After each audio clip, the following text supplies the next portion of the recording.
میں ہوں 10ویں جماعت کی نور فاطمہ. انداز بیاں گرچہ میرا شوق نہیں ہے، انداز بیاں گرچہ میرا شوق نہیں ہے، شاید کہ تیرے دل میں اتر جائے میری بات. جناب صدر، میرے پیارے اساتذہ کرام اور میرے پیارے ساتھیوں، السلام علیکم. آج یوم پاکستان کی اس تقریب میں آپ سب کو اپنی دل کی گہرائیوں سے خوش آمدید کہتی ہوں. جیسا کہ آپ سب جانتے ہیں کہ آئے پاکستان کا دن، آج کی اس تقریب میں ہم اپنے تمام رہنماؤں کو خراج تحسین پیش کرنے کی کوشش کریں گے.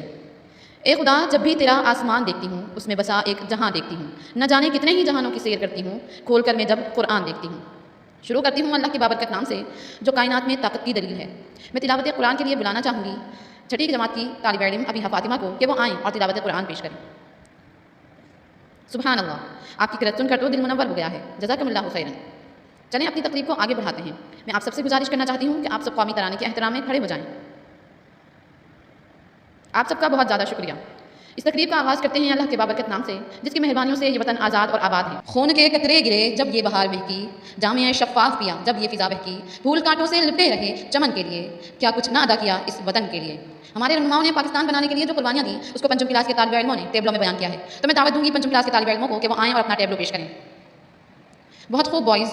یہ سورج یہ ستاروں کا جہاں کوئی نہیں دے گا، زمیں کھوئی تو تم کو اماں کوئی نہیں دے گا، وطن جو مٹ گیا تم بھی مٹ جاؤ گے نادانو، اسی کو زندگی سمجھو اسی کو زندگی مانو، کہ پاکستان سے باہر ہمارا کچھ نہیں یارو، کہ پاکستان سے باہر تمہارا کچھ نہیں یارو. صدر عالی مرتبت، میں جب تاریخ کا مطالعہ کرتی ہوں تو خود کو کئی برس پیچھے رکھ کر محسوس کر کے دیکھتی ہوں.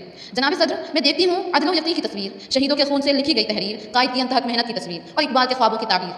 میرا پاکستان لہو لہان. جب ظلم و ستم کے شکنجوں کو توڑ کر دنیا کے نقش قدم پر روشنی بن کر ابھرتا ہے تو دشمن جل کر کہتے ہیں کہ چند ماہوں سال سے زیادہ جم نہ پائے گا اور دنیا کے نقش قدم سے غائب ہو جائے گا. مگر آج تاریخ رقم دیکھتی ہے کہ ہم نہ صرف اللہ کے فضل و کرم سے قائم و دائم ہیں بلکہ ہم نے اپنی جدوجہد سے ثابت کر دیا کہ اپنا قافلہ عزم و یقین سے نکلے گا، جہاں سے چاہیں گے رستہ وہیں سے نکلے گا. اب میں یوم پاکستان کے حوالے سے تقریر پیش کرنے کے لیے بلانا چاہوں گی 9ویں کلاس کے محمد ابراہیم کو کہ وہ آئیں اور اپنی تقریر پیش کریں. اللہ ابراہیم، آپ کی تقریر بہت سبق آموز تھی اور ہم ہمیشہ اپنے ملک و قوم کی ترقی کے لیے جدوجہد کرتے رہیں گے انشاءاللہ.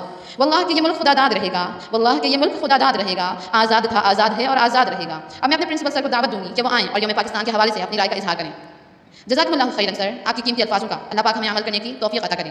آئیے دوستو، آئیے ایمانداری کو فروغ دینے کا عہد کریں. آئیے افراتفری کی جگہ صبر و تحمل کو اپنا کردار بنائیں. آئیے محبت اور دوستی کے سنہری اصولوں کی ڈور سے بندھ جائیں تاکہ قوموں کی برابری میں سر فخر سے اونچا کر کے کہہ سکیں کہ ہم زندہ قوم ہیں، پائندہ قوم ہیں، ہم سب کی ہے پہچان، ہم سب کا پاکستان. اس تقریب کو یہی اختتام پذیر کرتے ہیں اس شعر کے ساتھ. اب قرض ہے ہم پر مٹی کا اس منزل کا اس دھرتی کا، اب قرض ہے ہم پر مٹی کا اس منزل کا اس دھرتی کا، تقدیر کریں تدبیر کریں آؤ وطن تعمیر کریں.